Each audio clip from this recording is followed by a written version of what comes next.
إنا لله وإنا إليه راجعون إنا لله وإنا إليه راجعون إنا لله وإنا إليه راجعون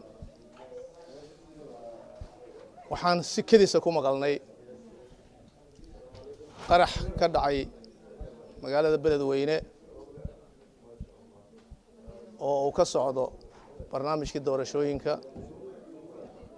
qaraxaas qabsaday meesha waxaan maqalnay inay ku dhimatay Allahu naxariisto xildhibaan Aamina Maxamed iyo xildhibaan kale oo hore intii ku dhimatay Allah ha u naxariisto jannadana Allah ka waraabiyo inta ku dhaawacantayna Ilaahay ha u boogadhayo caafimaad degdeg ah siiyo waxaan tacsiyo u dirayaa eheladoodii iyo qoysaskoodii waxaan tacsiyo u dirayaa maamulka degmada Beledweyne iyo kan gobolka Hiiraan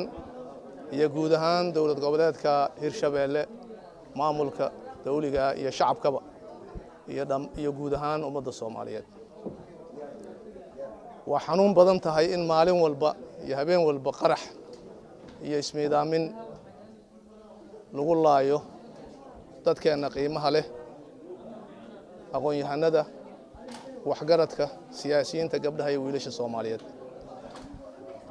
waxaan ugu baaqayaa dawladda dhexe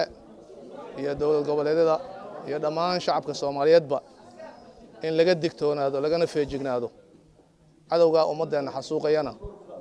go'aano midaysan laga qaato oo la wajaho